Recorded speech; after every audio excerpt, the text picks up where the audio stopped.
Cinécast. On va parler maintenant de la filmographie de Noah Baumbach, qui termine en apothéose par Marriage Story. Oui, je pense qu'on est tous d'accord pour le dire, c'est le meilleur film, c'est le film le plus accompli du réalisateur. Oui, Euh, sans aucun doute. Sans aucun doute. Et bon, revenons un peu sur sa filmographie, sur les films qui, toi, en tout cas, t'ont marqué. Il faut savoir que Noah Baumbach est un réalisateur donc new-yorkais qui a travaillé aux côtés de Wes Anderson sur certains films, notamment La famille Tenenbaum et La vie aquatique. Et aussi Fantastic Mr. Fox, mais ça c'est plus tard, c'est plus récemment. C'est un petit peu plus tard. Oui. Et il a été révélé par son premier vrai grand film. Bon, il y a eu des films avant, mais c'est sûr que c'est Les Bergman se séparent de Squid and the Whale qui a été son film le plus connu, en tout cas parce qu'il a gagné des récompenses, notamment à Sundance à l'époque. Film avec Jeff Daniels, Jesse Eisenberg aussi dedans, qui était très jeune à l'époque. Film qui parle aussi d'un divorce, n'est-ce pas? Ouais. Mais d'une perspective beaucoup plus... allez, on n'est pas du tout dans le même registre que Marriage Story, là on est vraiment dans un film, c'est plus comédie new-yorkaise classique. Enfin, maintenant on pourrait dire c'est classique Noah Baumbach, mais c'était en tout cas ses débuts. Ouais. Et c'est là qu'il s'est démarqué en tout cas, dans ce film-là. Effectivement, il avait déjà fait trois longs métrages avant. Alors, je dirais pas que c'est encore... Enfin, il s'est fait pas mal remarquer avec les 3 longs métrages suivants. Effectivement, Les Bergman se séparent en premier lieu.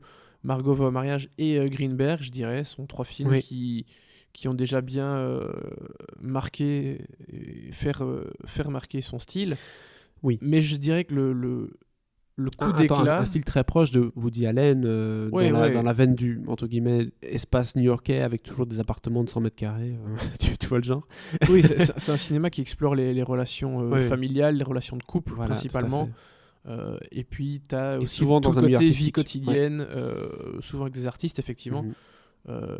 Souvent, principalement à New York. Donc ça, effectivement, ce sont les grosses caractéristiques du cinéma de Noah Baumbach. Mais comme je disais, je pense que le premier vrai coup d'éclat, c'était Frances A. Succès critique avec incontestable. Greta Gerwig. Tout à fait, succès critique incontestable. Film en noir et blanc, si je me trompe pas. En noir et blanc, tout à fait. Ça, c'est le premier film où j'ai entendu parler de lui. Après, j'ai revu sa filmo, en tout cas Greenberg et Bergman. Mais Frances A, quand j'en avais entendu parler, j'ai vu, et du coup, c'était quelque chose qui allez, c'est aussi la révélation de Greta Gerwig, bien sûr. qui maintenant réalise, hein. mais du coup, elle joue aussi, mais allez, elle a changé un peu de bord entre les deux. Oui, je pense qu'elle est plus intéressée par la réalisation que...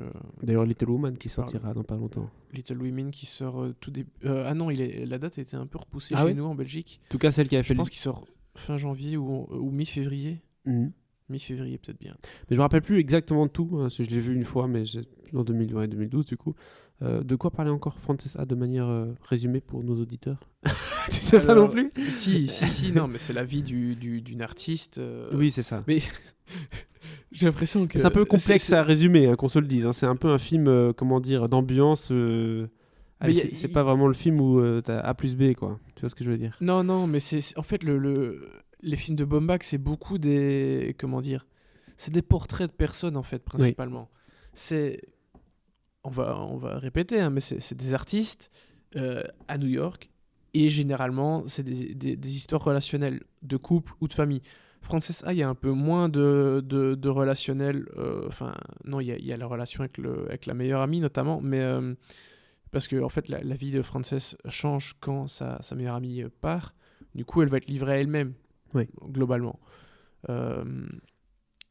Donc, d'une certaine façon, d'un point de vue thématique, c'est presque l'anti-Noah Baumbach par rapport à ses autres films. Mais c'est vrai que du coup, pour ça, ça dénotait pas mal par rapport au reste. Mais il est un peu surpris, quoi. Mais même si il change un petit peu dans pas vraiment de thématique, mais en tout cas, il fait ça de façon un peu différente par rapport à son style habituel.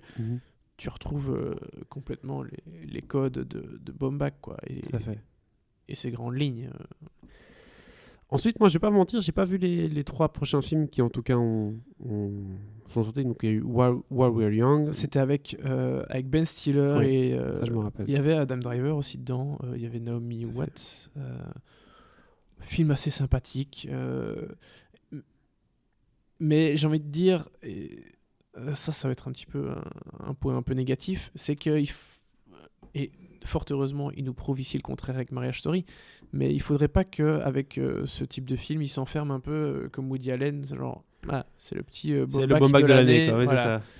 Donc, je pense qu'il a complètement les moyens d'éviter de tomber là-dedans. Mais voilà, il a des films, il a un style tellement typique, très proche de celui de Woody Allen, Oui. en tout cas sur plusieurs points, pardon, que voilà, il pourrait tomber dans certains travers, mais je pense qu'il parviendra à les éviter. Et il les a évités plusieurs fois, mais voilà. Je parle de ça parce qu'il y avait aussi le The Meyerowitz Stories qui était montré à Cannes il y a quelques années. Ouais, qui était un des deux seuls films Netflix qui ont été montrés à Cannes avec Okja. Et effectivement, le deuxième film Netflix qui était projeté à Cannes cette année-là, c'était celui-là de Meyerowitz Stories. De nouveau Ben Stiller. Avec encore Ben Stiller, avec Adam Sandler, avec Dustin Hoffman aussi. Oui, je me rappelle, le casting est assez solide. Hein. Mais honnêtement, toujours dans les films de Baumbach. Ouais, il y a toujours au moins deux grosses stars. Ouais, après, ouais, bon, à part fin de ça, mais... J'ai pas vu Mistress America qui était sorti après While We're Young, mais oui, il y a toujours des grands comédiens. Et Adam Sandler était excellent là-dedans, hein, parce que je pense que c'est un bon acteur. Adam Sandler, c'est juste qu'il fait tout le temps la même chose, il a des comédies à la con où il est jamais très intelligent. Là, il va sortir dans un film de A24 là, qui est d'ailleurs pressenti pour parler de récompense. Dans Uncut Gems, un film Netflix. Des frères Safdie. Des frères Safdie qui avaient cartonné avec Good Time. C'était la même année que Meyerowitz Stories. Avec Robert Pattinson, tout à fait. Et Robert Pattinson, c'est ça. C'était Robert Pattinson. Dans un rôle à contre-emploi. Et c'est le cas maintenant avec Adam Sandler qui va jouer un collectionneur de diamants qui parie, qui perd de l'argent dans les paris. C'est un peu ça. J'ai cru comprendre. Je ne sais absolument pas de quoi parle le film. C'est ça. C'est très bling-bling. C'est très bling-bling. Il y a un petit côté pâtesseur, en tout cas dans la bande-annonce. D'accord. Ça a l'air très survolté comme film. J'ai demandé un lien à Netflix. Je suppose que je devrais l'avoir incessamment sous peu. Prions.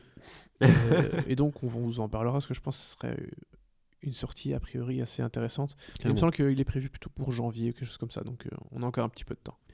Super. Mais je pense qu'on a fait un joli tour de la carrière de Noah Baumbach. Hein, oui, en tout cas vous avez compris son style, ça c'est sûr. Oui, là... on peut pas être plus explicite. Et même en revoyant cette liste-là, je pense... Je confirme mon choix de Marriage Story comme meilleur de ses films. C'est l'apogée pour l'instant, oui. Avec sans doute Frances A derrière. Oui, espérons que, comme tu le disais, il sortira un peu de ses sentiers battus. Ou pas, mais alors qu'il propose des choses un peu nouvelles dans son registre, parce que c'est vrai que s'il fait toujours des films familiaux à New York, à un moment donné, on va comprendre sa ligne de conduite. Mais avec Marriage Story, il nous prouve qu'il sort de New York, puis qu'il va à Los Angeles pendant la moitié du film. Donc on sait jamais. Peut-être qu'il va s'installer à LA.